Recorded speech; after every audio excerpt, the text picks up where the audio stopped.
À l'accueil, séance photo, Maïsen organise des petites mises en scène pour les réseaux sociaux.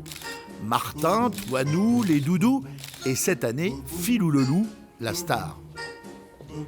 C'est à la mode, notamment grâce à la pub d'Intermarché qui est sortie. Et donc nous, on l'a version Les Petites Maries. Dans les stocks, des kilomètres de tissu, beaucoup de fausses fourrures. Le principal critère, la douceur. Ça, c'est les nouvelles matières un petit peu polaires pour vraiment le Toinou. Il est maintenant en tissu polaire pour vraiment un aspect tout doux. On vous emmène dans l'atelier du Père Noël. En ce moment, l'atelier est une ruche rythmée par le son des machines à coudre. Marie-Jean est la plus ancienne, 21 ans de maison et de passion.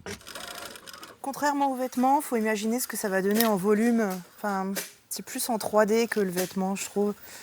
Faut imaginer les pinces aux beaux endroits pour donner les arrondis aux petites joues, aux oreilles, au ventre. Voilà, quand on fait des petits oursons potelés, faut qu'il y ait un petit ventre. Chaque peluche est unique car chacune a rendez-vous avec un enfant. Puis suivant comment on tourne là, sur la pièce que je vais mettre, il peut avoir une petite vrille qui va lui faire un petit air en coin, comme s'il allait faire un clin d'œil. Ils sont tous différents vu qu'ils sont tous faits à la main. À l'atelier bourrage, Nathanaël commence par mettre la peluche à l'endroit. C'est ici qu'elle prend forme. C'est un savoir-faire rare, on va dire. Il n'y en a pas beaucoup en France. C'est trop satisfaisant de penser aux enfants qui vont la voir, qu'on rend sourire aux enfants, surtout en ce genre de période-là. C'est sympa, ouais. Nathanaël est arrivé du monde du cuir il y a 3 ans. Il adore son nouveau métier. Il faut que je mette ça d'abord dedans, vous voyez.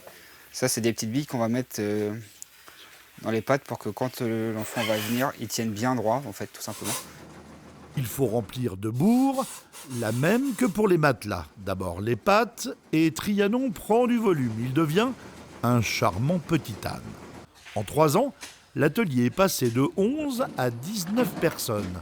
De grandes marques de luxe veulent du Made in France. Tout ce qui est fabrication artisanale et locale, ça fait plus de sens, ça résonne en plus en plus de personnes aujourd'hui. C'est ça qui nous fait vivre et aussi c'est la confiance de grandes marques et d'autres sociétés où on produit pour eux en marque blanche. Et on sent qu'il y a un essor et une croissance là depuis cette année. Ouais. Après une année 2024 un peu difficile, les Petites Maries devraient réaliser un chiffre d'affaires de 2,5 millions d'euros en 2025-2026. Une bonne nouvelle pour l'un des derniers fabricants de peluches de France et pour les lutins de l'atelier.